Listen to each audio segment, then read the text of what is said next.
If things continue like this, G-Clef, we could have another 3-0 on our hands here. We'll see if Raven can step up the play. The Azmodan play was okay. The draft, though, and playing Azmodan in general right now seems to be a weak idea, weak strategy, but maybe we'll see something more standard for them in Game 3, or a draft that really works into their play style. I think Darvish has to be the superstar in the team. He has to pump up the entire team, get everything together as a team, and bring it together. I think they can get a good map off of Mighty. Not likely we're going to see a reverse sweep happening tonight, but I think they can get a map off. The game number 2 was not even so perfect coming out from Mighty. I feel like they had some chances. They were into some choke points, and Raven, knowing that, they turned things around. They actually won a pretty good team fight. If they are able to do that several times, they can take off win. Could happen, man. I mean, I like to see them do a dive comp. They could somehow get a melee assassin or like a Greymane, the Tyrael, and a Tassadar. Like Darvish's most famous hero for most of his career was the Tassadar, right? So you get all these things together, and you have a comp. You play aggressively, which is Raven style. You dive, and you make the fights work. Without that, I worry. Surprised to see a smaller map chosen here by Mighty. I thought they were going to continue the trend of picking larger maps to out-rotate their opponents, but they go straight into Spider. We might see another Joker ETC game. That's right, and this... We may actually... Okay, let me hold on to this. We may actually see another Cho'Gao coming in, or the old Fnatic EU comp coming out from Mighty. They chose, I believe they chose Chromie on this battleground last time. Let's see what we have from both teams holding it after the short break. Going into Spider Queens. First ban, obviously, to Raven. And we'll see what they want to prioritize here. The last two, they had first ban. They went for the Genji first pick in Game 2 when Uther was banned, and they had Uther when Illidan was banned. And they banned the Chromie. So we've seen a lot of Chromie on this map. And so this is not a shocker. Kind of a weird early ban. Oh, no Cho'Gao is what Mighty is saying right now. No Cho'Gao. Hey, G-Clef, no Vala. They went Cho'Gao without the Oriole already. And they learned their lesson. I'm sad. I'm super sad right now. But with this now, Raven, they're having a fun time at least. Well, they still have Uther, their first big favorite. There we go. There it goes. Leaving open now the Abathur, which we see on some of the other maps. Not going to be used here, although it was picked in second rotation for both games. I don't think we'll see it on this map. Illidan is available. Anubarak is open. Basically everything is open for them now. And it's going to be the more standard Anubarak Genji, which they haven't drafted yet, but for the map. You would think that they're going to take what's top tier, even though I was hoping to see that Joker ETC. Oh well. Maybe for the last pick. And they will have the complete control over the map with all 3 lanes. But now with Uther, okay, maybe you can go Divine Storm to have the pressure against Genji, against the dive comp. But you gotta have a lot more protection, a lot more sustain. Because right now the meta, I feel like it's so much about the sustain from the back line. That's why Tassadar comes out so much, and Ariel is just his top support with the sustain.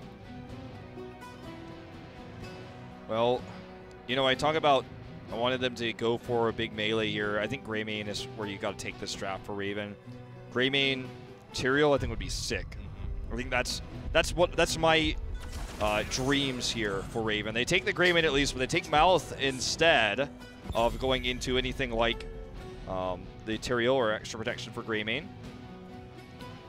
Maybe given away to Mighty now or banned.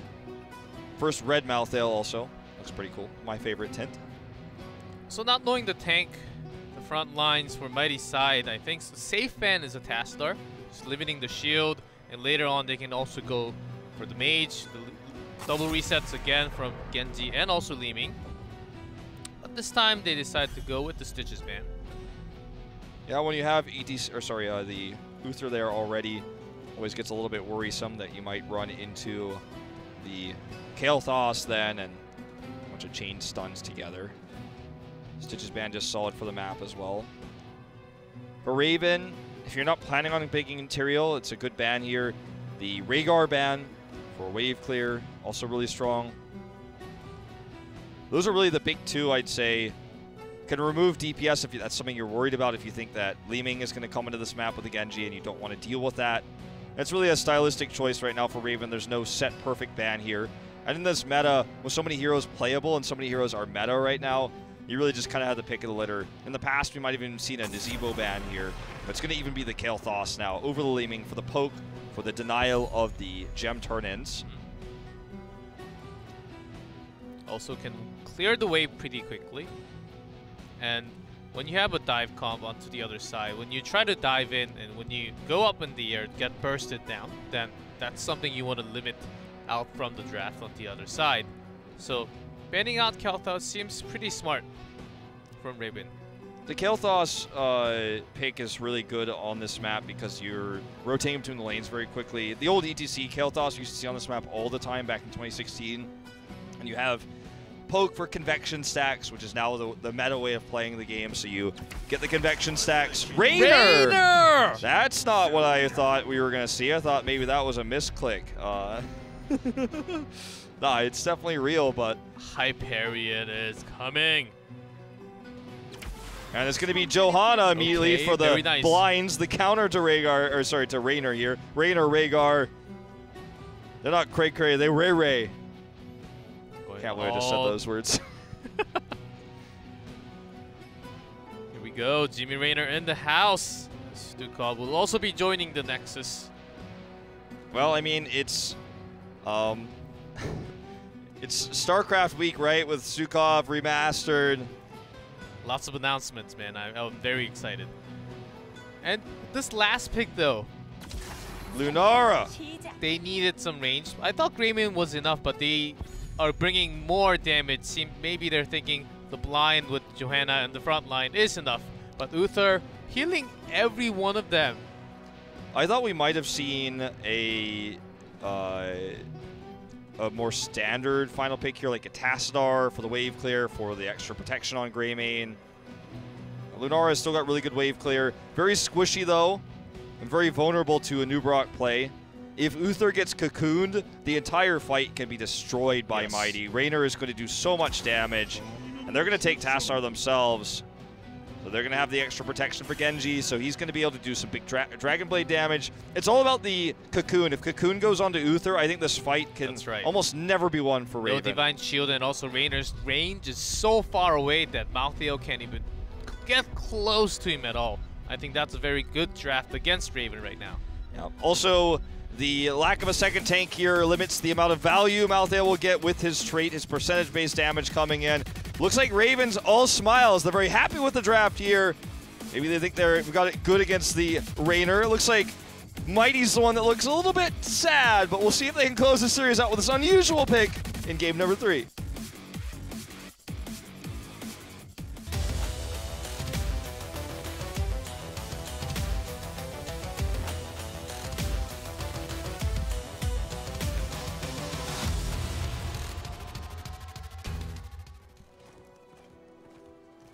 In blue, it is Raven, Darvish on Greymane, Hamlin on Malthael, NMX on Lunara, Diong on Johanna, and Chom on Uther. And in red, Mighty, Joker on Anubarak, BDG on Raynor, Good on Tassadar, Nasang on Rhaegar, and Magi, Genji.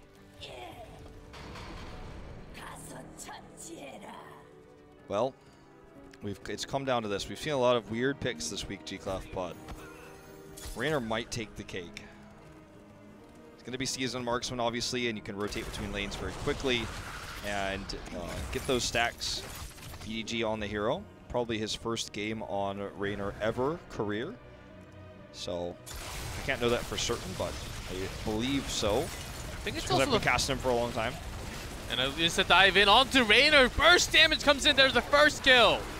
Yep, nice first pick here. First blood onto Raynor himself, also forcing out his E to be used, the passive there, and kind of a weird decision there to try to dive onto Darvish. It's definitely going to be protected there.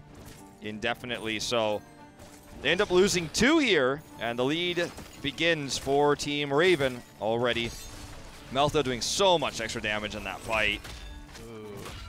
Rip Jimmy. Orient.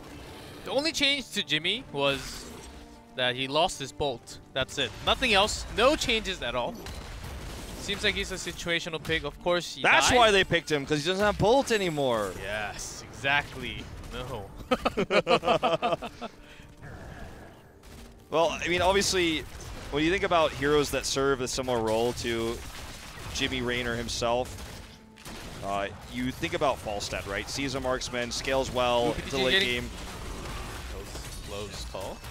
Does get out. So you think about a hero like Falstad, right? Scales well in the late game, has the ability to teleport in. What does Raynor have over Falstad? Well, he has 1 extra range. He has more consistent damage with his seasonal marksman because of how much vision he has, or rather the range that he has. So can get that more consistent damage done with the auto attacks. Doesn't have as high of impact heroic.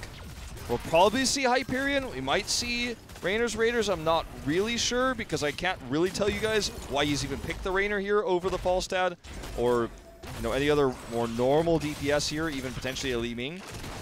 But he wants to play the hero. He's got his own reasons. Now we're going to find out if it's good enough to win this. Hamlin gets ganked here, will be taken out in the bot lane.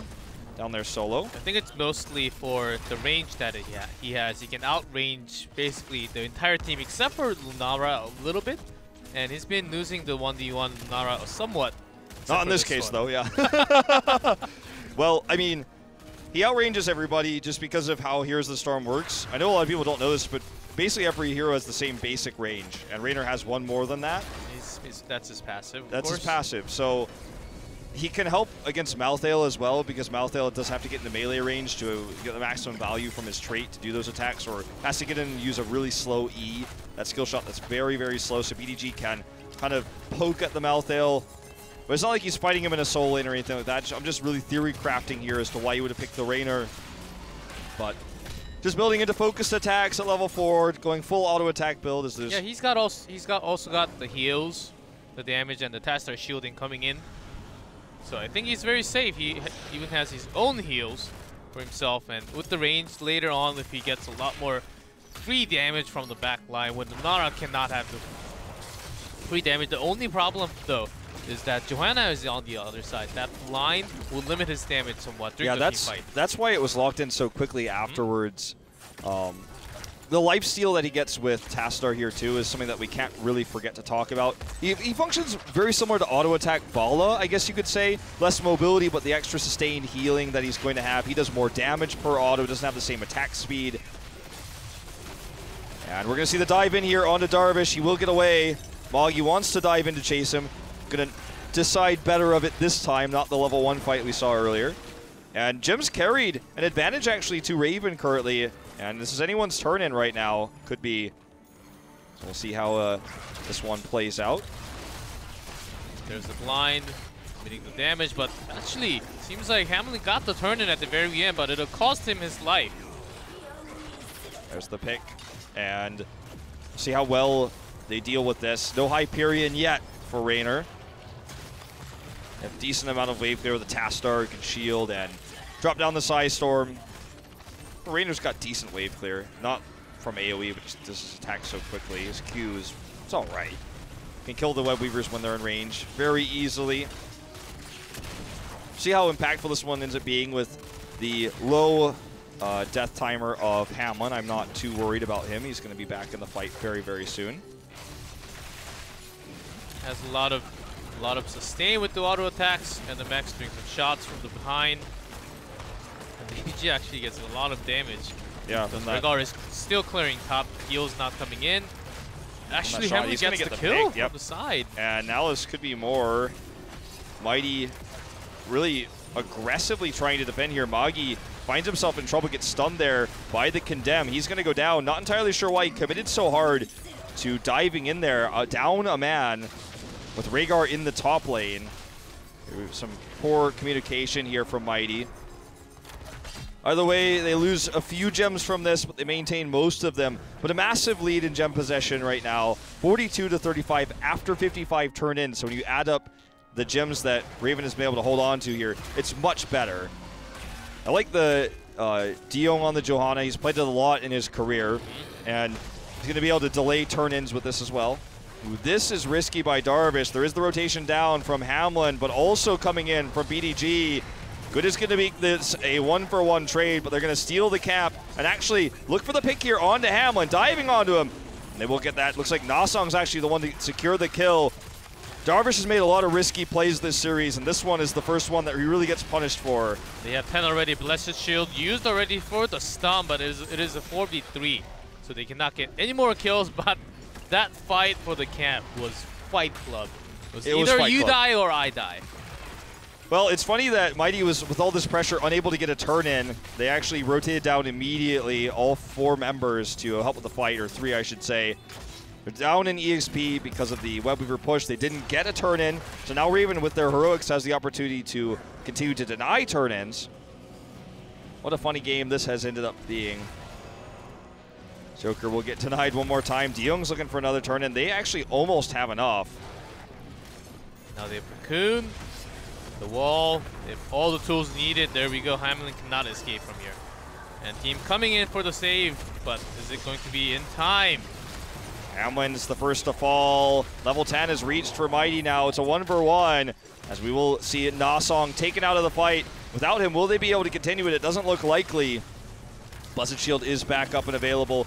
But Mighty just wants to split push. They have the Webweavers, so you can see in the bot lane, Joker is already pre-setting up with this massive wave with his Beetles for the fort to be attacked directly. We'll be able to get out of here, no problem for Diong. Even messes up his Condemn a little bit. Though they lost Malthael on top though, they still couldn't stop the turn in, but they got the kill onto Regard. That's a good news. And still leading EXP and Hyperion, of course, for the push. Hyperion so much stronger. Makes the Webweavers so much more powerful. They're not the strongest objective in the game, but when you have this pairing with the Hyperion that forces everybody back, does the Yamato cannon shots to the structures, very powerful. If we get 22 and the upgrade comes out, one of the most powerful sieging heroics in the game, next to Orbital, BFG, and Syndragosa. There are a lot to actually think about it. Yeah, those are just the ones that came to mind randomly for me. I'm not saying those are top 3, but you know. Yep, and also in terms of gem, both teams have enough. Raven only needs to turn it 11 more for their size. They have more than enough for them, so they have the lane pressure. Even though that Webweaver they Mighty just summoned, they didn't really push too much. They couldn't really push too much into it. Only the mid lane and Hamlin hold on to that thought. Is looking Divine Shield even used. Wow, that's a nice trade for Mighty with the Divine Shield being used. They do get the Webweaver turn in though, so it'll be the second here for Raven. The unfortunate missed wall there coming out from Good. Don't really see Good on Tastar very often. A weird draft for them with the Rainers, so that's why. I'm not sure if it's his first game or not, but definitely one of his first few in this tournament. We see the counter dive coming in. Magi, so much damage coming out from the Dragon Blade here. Ancestral is going to connect, and that's going to give him a second life bar. He's getting bursted down, though, and Hamlin will secure the kill here, making this a win for Raven. All the extra heals coming out from Chom here are going to help them out-sustain Mighty. Very well played. No Hyperion used in that fight either. Yeah, I think it just came back on the cooldown, too. So, very good teamfight from Raven. Dragon Blade was doing a lot of damage, tons on multiple targets, but it was not enough to get the kill for the reset. That's why he wasn't able to really... He had to use the utility to escape later on. He couldn't get the kill, and Raven, knowing that they had the upper hand, staying together. Well done. Hamlin's Malthael was pretty stealthy, sneaky too. Yeah. Just gonna say, let's get some another fort because the deaths were at such a bad time, poor timing for Mighty. So now they have the structure lead, 6 forts to 3. They could snowball this game for sure. But yeah, I have to give Hamlin props for his Malthael play so far. Been able to find these kills, these picks. I think the thing to really point out is his I can't think of the name of it right now randomly, but his W usage, like he knows the target to dive on every time. He's very patient with it. And then surprises Mighty. I feel like in this case, they just forgot that he didn't use it. Nice escape here from Mighty. They do get the turn-ins. This is blow for turn-ins. So many web weavers in this game. Very back and forth for objectives. We'll see if Mighty can do what Raven was able to accomplish. 3 forts is going to be a tall order. They're going to have to win a fight in order to make that happen. They're looking for one right now. BDG putting the damage off onto Diong.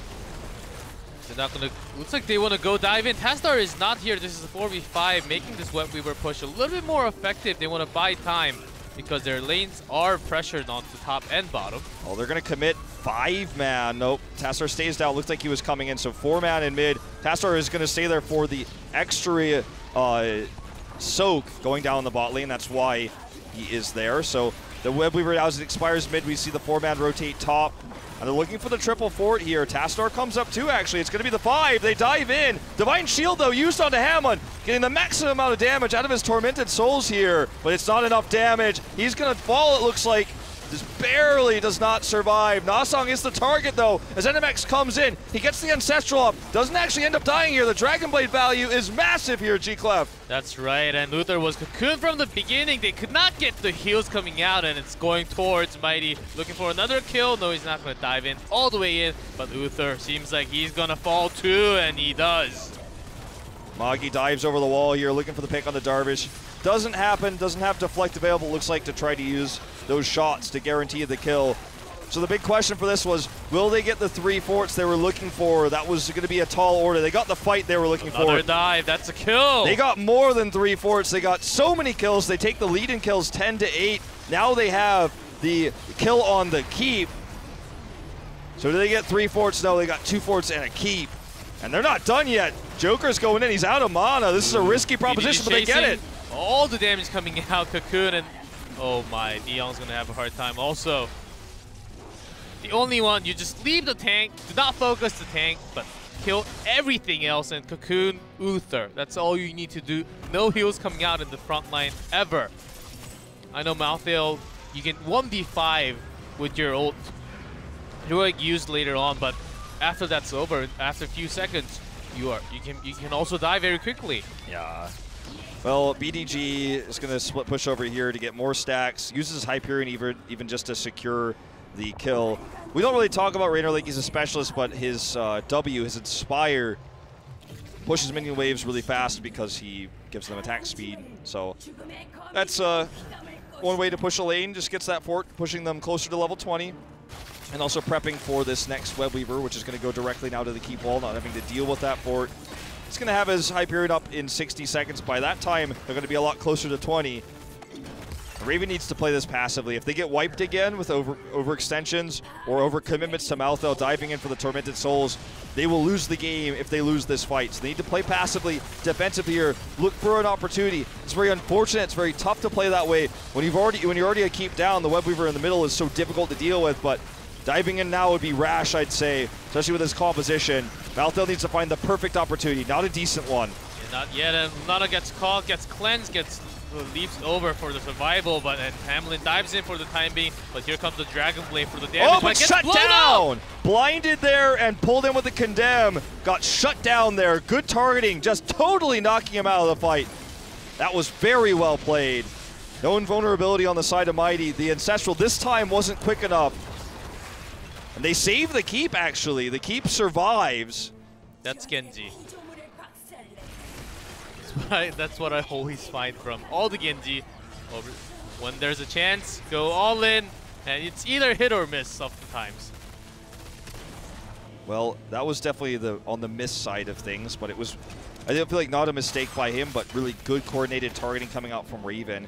Had we saw the really fast Nasong Ancestral, we've been seeing a lot of that tonight, especially in this game. We've seen so many incredible Ancestrals. Sometimes it looked stupid because, like, well, why is he Ancestraling here? The other guy's not dead, but it was just a safe way to play it in the moment. This time he was a little bit more greedy with his Ancestral and didn't get it in time because they didn't expect that perfect coordination there from Raven to target him out of the fight. So web weaver now for Raven. This push is going to go directly to all the keep walls, but the waves are kind of pushed against Raven. So it's going to be tough for them to find massive value. And also during this, Mighty will hit 20. So caution is still important because, again, with a team wipe, Mighty wins the game regardless of the objective. Yep, that's right. And with these Web Weavers will loosen the pressures onto all lanes, especially at the top. And the mid, of course, without the keep. So you have to push all the way in, try to get as many structures as possible because they also have to catch up in EXP. And Mighty will be hitting that 20 very soon. Big cocktail damage coming out here. He's got the cooldown reduction for that too, so gonna have another one in just a second. Mighty needs to eventually figure out a way to approach this. They don't want to get sieged down.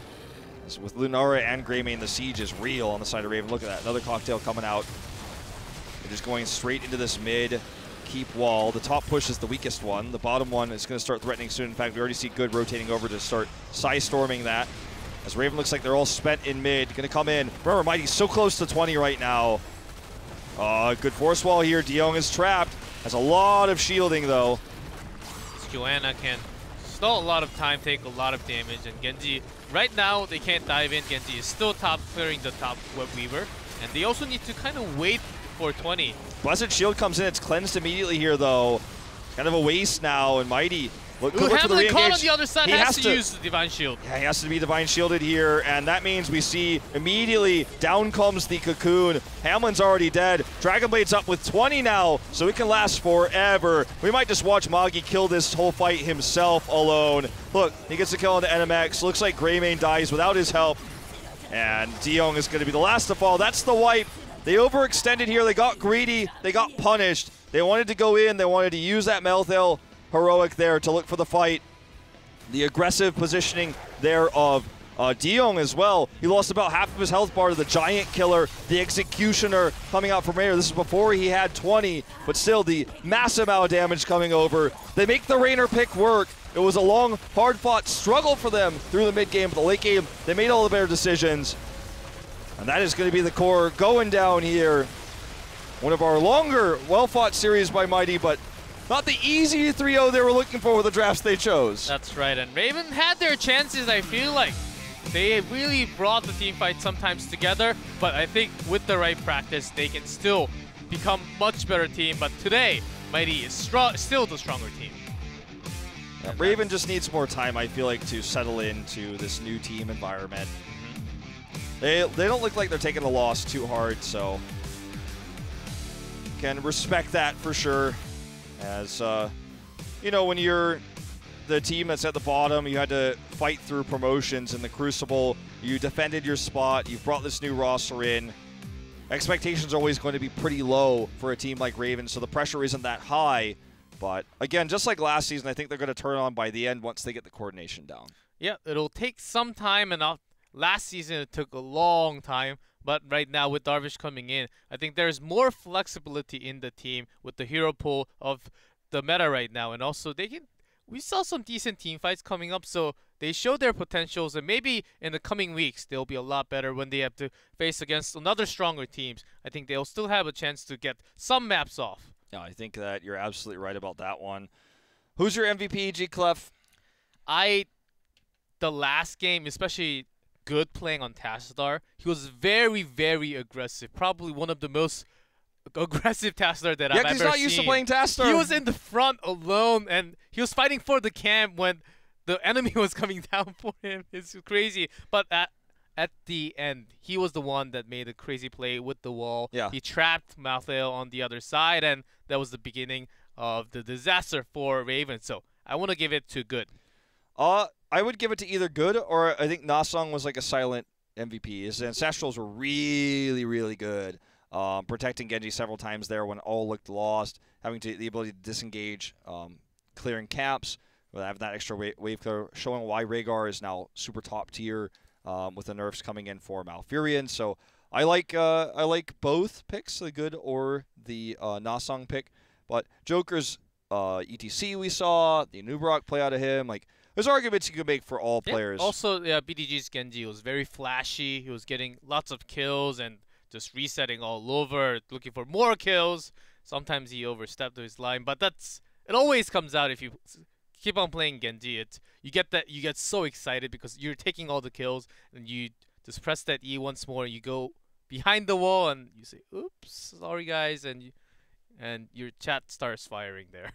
Yeah, the chat's getting a little bit angry at you. But I thought, Raven, with the exception of the Cursed Hollow game, had a decent showing today. But when you hear those trumpets, you know it's time for the winner's interview. And G-Clef is here to translate for you guys. So check it out.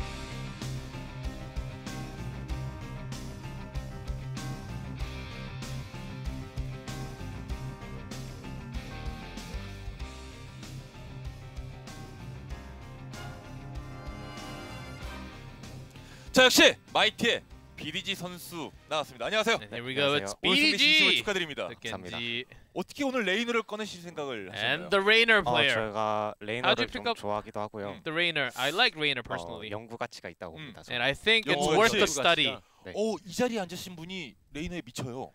아, 진짜 The one 정말 that was 좋아요. sitting on your seat, the Marine. 그러면은 연구 He's a 가치가 crazy 있다고 guy. 하셨는데 He's 레이너가 crazy, 몇 all 티어 crazy 정도? about Rainer. 본인이 생각하기에 솔직히 1티어는 아닌데 네. Honestly, he's not 요즘 S tier 요즘 material, 딜러가 너무 쓸 게 없어요. but because 그래서 there are lots of 다른 DPS 딜러가 removed 수면 위로 올라오고 from the 있어서. middle, I think Rainer 자, is 지금 definitely 오늘 worth 승리까지 a 하게 pick. 되면 연달아 이제 3연승을 기록하게 되는데 이렇게 파죽지세로 이제 좋은 기세 타고 Of course, 있는데 with the 어떠십니까? three wins now, 너무 기분이 좋죠. 예상외로 it feels really good 승부를 너무 right 잘해서 now.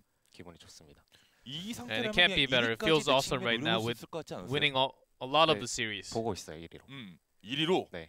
I think we can 네, be the 근데 first 이제 place. 첫 번째 경기에서 상대방이 마지막에 초가를 꺼냈잖아요. 네. And 네, they brought 이전 Cho'Gao against 경기에서도 you guys today. 초갈이 자주 나왔었고, 네. 네, 초갈에 대해서 Even yesterday we had some 마이티가 Cho'Gaos. 어떻게 생각하는지. How do you guys actually see Cho'Gao 초가를 in the 써보진 meta? 않았는데 굉장히 좋은 픽이라고 보고 있어요, 저는. We also, and I also think 상대팀에서 Cho'Gao is a 대처를 pretty good 잘못하면 pick. 완전히 너무 센 픽이라 초갈이.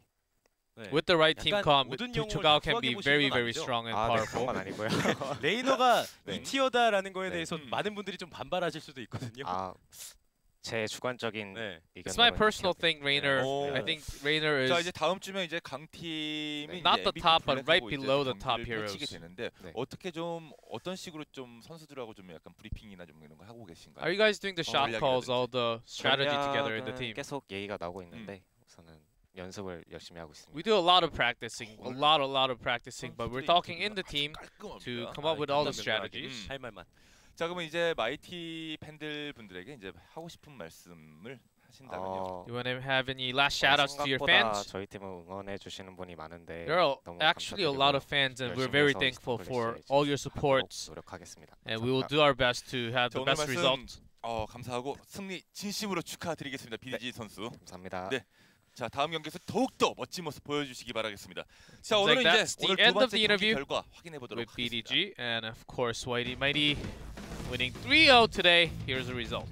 Yeah, a pretty quick interview there. Quick series, too. It's pretty early in the evening here. I know a lot of people come and check out the stream while they're waiting for EU. You got a long wait ahead of you now with us finishing at 9:30 KST, but 2 3-0s today. The first one a little bit more surprising than the second one, but Mighty, perhaps they can repeat their top 3 performance. They're looking really good. We're going to take a look at our standings here in just a moment to show you where they are. And because they defeated MVP Miracle, and I think with the upcoming matches, with a lot of the dominant wins, this time, finally, maybe this is their time to go abroad. Yeah, and it go could on be. They the could be the airplane. first. Maybe even go to BlizzCon. Who knows? Yeah, they could be the first ones to travel that aren't the top tier, right? Since L5, we haven't had a lesser-known Korean team travel abroad, so it's kind of the same rosters over and over and over again. Mighty would be pretty huge to see them overseas. So they do take second place with this. Obviously, LV Black and L5 haven't played their second matches. That will happen later on, but once they do, you'll get a better picture. Raven at the bottom again this season so far. They did take the 1 win. They are otherwise 0-3. See if they can step it up. RRR has another shot at taking one of the easier teams, I guess you could say, in Blossom. Definitely one of their less challenging matches. Tomorrow is crazy. Will be the match with the lower 2 and possibly the top 2 or the middle 2. Who knows? But it's the big title, L5 versus MVP Black, happening match number 2 tomorrow. That's the big one. That's the S tier match, the top tier match from last season. We'll see if L5 can repeat their performance. They did a reverse sweep over Tempest yesterday. That's right. So definitely going to be pretty exciting to see that one. So mark your calendar, set your alarms for that one. I'm doing it right now myself. Of course, it's not the same L5, not the same MVP Black. Some are saying MVP Black's not really complete. Some are saying L5 looks weaker, but they still have the title and they're still going for it. I think Rich coming in. I think Rich Black is still the favorites, but who knows? You'll have to give respect to the teams that demand it, and we'll find out which one of those teams is the better one. But that is tomorrow. Thank you guys for watching so much. EU is coming up on this channel in quite a few hours from now, but go and check it out. For us, we'll see you tomorrow.